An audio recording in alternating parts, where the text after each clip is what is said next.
I'd like to say to all you guys, it's been fun seeing you. Sorry, I rarely am in a good mood, but for those of you that I won't see very much in the future, I say it's been a fun year. Enjoyed being around you guys. It was a tough loss, but proud of our team. I said it last night. Darren Waller had thumb surgery today. He's going to be okay, and I don't really have any other medical updates. Jalen Richard's foot was in a boot. Will Compton had a concussion, but I'll be happy to answer any questions that I can. Can you tell us about the process going forward? Now, you will not actually leave for Las Vegas till after Napa, is that correct? I believe that is, yes. We're going to have our off-season program here starting around April 15th. Whenever the league allows us to start, we'll have our off-season program here, and then we'll have training camp in Napa. And my understanding is after we break training camp, we will formally move to Las Vegas. So I guess I will get to see some of you guys some more. The decision, obviously, Richie did some pretty good things for you guys this year. How important was it to get that done now and just have that offensive line set going forward? Yeah, I think he's a big part of this team, and to get Incognito for 2 more years is big for us. He's a leader on this team. He's an excellent player. He has a lot of life in his legs and his body. He has a passion to still keep going. And we think he's one of the best interior players in football. So to get him back in there with Rodney and hopefully a healthy Gabe Jackson, a return of Trent Brown and Colt Miller's emergence gives us, I think, an offensive line we can really be excited about. To have all those guys locked up for next year and in some cases beyond that, how important is that in terms of continuity and those guys being able to work and grow together? Yeah, it's huge. I mean, continuity is a word that we'd like to live by here, and it's something that we have struggled to do, obviously. So hopefully the young tight ends, the young backs, the offensive line, we're starting to collect some pieces in the secondary and on the defensive edge of our defense. Hopefully those guys can play together for 4 or 5 years, and that's when I've seen teams really take off and become competitive, really competitive, when they have some continuity. You guys made a lot of additions to the receiver group last offseason, and obviously there was a lot of turnover during the season as well. Is that a group you're going to have to address again this offseason? Yes. Yep, we're going to have to take a good look at it. I had a meeting with Tyrell Williams. He couldn't go yesterday. He only played a few plays. We still think he's an excellent player. We go back and I watch him in training camp and in week 1 when he was healthy against Denver, and he's a talented guy. But it's hard to play when your feet are on fire. And his feet were hurting bad. It's credit to him to play through it, but we need to get him healthy. We got to get his situation resolved. That was a lengthy discussion we had today. But we think he's an excellent football player. He just got to get right. And I think the young kid from Clemson is special. I think he's a real fun guy to coach, Renfro. And we'll see what happens. We still have some young guys that are still somewhat unproven, but we'll be looking to strengthen that group. Yes. With Renfro, you seen him taking a leap the last 2 weeks. Why was he doing so much better the last 2 weeks? No, he was doing well before he got hurt. He had some good games. He strung some nice games together against Detroit, Cincinnati. He had become more prominent in our plan as he was developing. And when we lost him, that was a big loss for us. But we asked him to do a lot in the last few weeks, and when he delivered. He ran some routes yesterday that were outstanding. But to answer your question, I just think he's earned that status. When you practice the way he practices and you do the things that he does, you can't help but try to feature him a little bit more and more.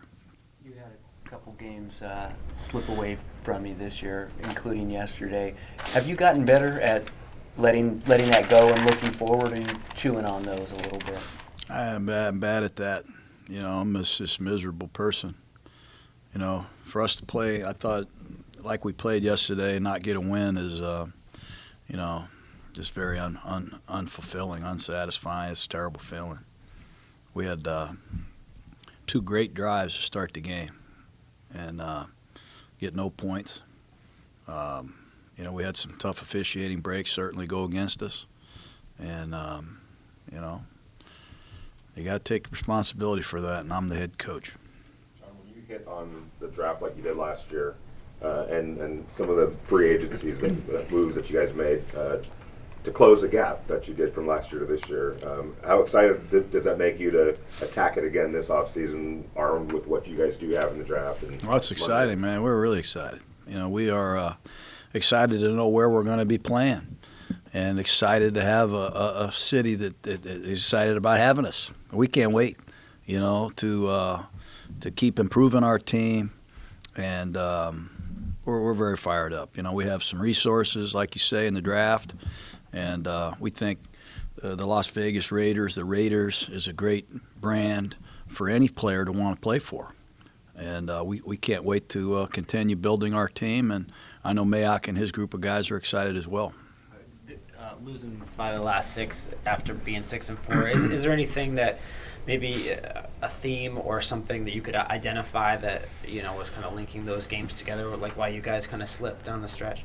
No, I think cold weather is one thing. We got to prove we can exercise that demon. We got to play better in a bad weather.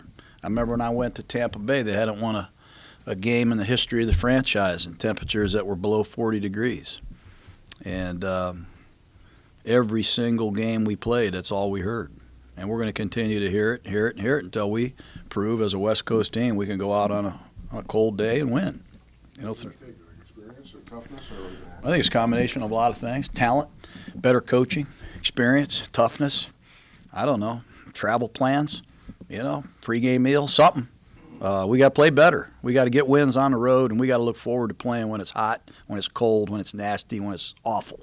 You got to learn to love the misery, and you know, maybe we got to leave on a Wednesday next year and get acclimated to it.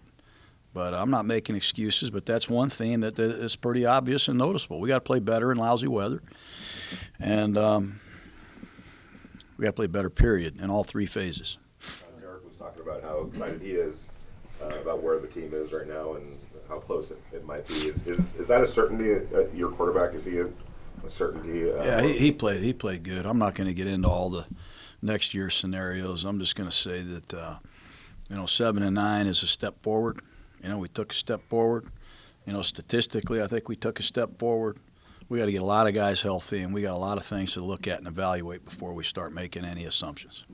Where did he make his biggest strides? Is it Derek? Where did the biggest strides he made? And what's Like I the said, next I step think for him? earlier, I think he played a more role as a coach on the field. You know, with all the change that we had around him. You know, we had different receivers almost every week, different tight ends, different backs, different linemen, and I think his patience and his ability to coach guys in practice and on the grass on game day was a real area of improvement, and he did some good things, no doubt. What strides have you seen from the defense the last 3 weeks when they started playing a little better? Well, I think, stopping the run. You know, everybody talks about our sack totals being better this year. I think Crosby had 10. You know, that to me is a jaw-dropping number not a lot of people know about. I mean, he had 10 sacks as a rookie. But I think we got more at-bats. We got more opportunities to rush because we stopped the run better. And when it's 2nd and 9 or 3rd and 8, it's a lot more fun to rush the passer when it's 1st and 10 or 3rd and 1. You know what I mean? So I think our ability to stop the run helped us. And the emergence of Crosby, Klee, I think our sack totals were a lot better than people think. How do you evaluate Furl's rookie year? I think it's okay. I think he played pretty good. I think he had 5 sacks, recovered a fumble yesterday, batted down some balls, played good against the run. We asked him to do way too much early in this season. We had him playing inside quite a bit. I think that focus group that they have that studies all that, if you decided how many plays he played as an end and an inside interior defender, I think it would be surprising to some. He didn't do a lot of that at Clemson. You know, so I think next year when he becomes more of a full-time defensive end, acclimated to the scheme better, I think he'll show even more and more improvement. But we're happy we have him. We're really happy to have Farrell and Max and our rookie class. proud of him. Trayvon Mullen seemed to come on toward the end of the season. He was the brightest light of the whole thing for me. You know, we traded Conley, which was hard to do early in the season. It kind of opened the door for Trayvon. And I think after the Tennessee game, when you watch the Jacksonville performance, when you watch him play against the Chargers in L.A. is impressive. What really impressed me is he got carried off the field on a stretcher in that game. And he's ready to practice, and he's playing on the road in Denver. And he played good again. So he's a tough guy. He's I think improved his level of play, his overall consistency, and he's got a huge upside. And to get our second rounder playing well is something I'm mostly very excited about. The team clearly made strides this year, but 0-6 against teams with winning records. How big is the gap between? Not many teams have a winning record, first of all. So you need to remember that. You know, not many teams in the league have winning records. I remember I got fired. I was 9-7. We had a winning record. There's only like 6 of us. You know what I mean? It's a tough league. They have a winning record. Chicago was 8-8. You know, we're 7-9. I think the Colts are 7-9. I'm not going to put a lot of stock in who we beat. You know, we beat Denver when they were undefeated. You know, we beat Chicago. I think they were pretty darn good then. That's all I know. It's a tough league. We'll take every win we can get, and hopefully we can close the gap on Kansas City. They're clearly the best team in our division. Let's do 2 more, guys. 2 more. Are you going to talk to anyone, any coaches that have gone through the transitioning a team to a new city and try to get a lowdown on? Not many people have done it. Yeah. You know, maybe call Jeff Fisher. You know, I think you know we'll certainly try to seek some counsel from some people. You know, but we're gonna do this together. It's gonna be fun. It's gonna be exciting. We're gonna do everything we can to get the Raiders, you know, back in the Super Bowl. That's all I know. We're gonna keep working. We got work to do, but I'm proud of the progress, and I know we got to play better in the cold and better against teams with winning records. But we also play pretty good at times. Do you plan to keep the coaching staff intact? Yeah, that's the plan. You know, there's a lot of things that come up. Some of these guys are going to be offered jobs. So I'm going to treat it all today just by saying that we'll see what happens, and we'll do what's right and what we feel is best for our team.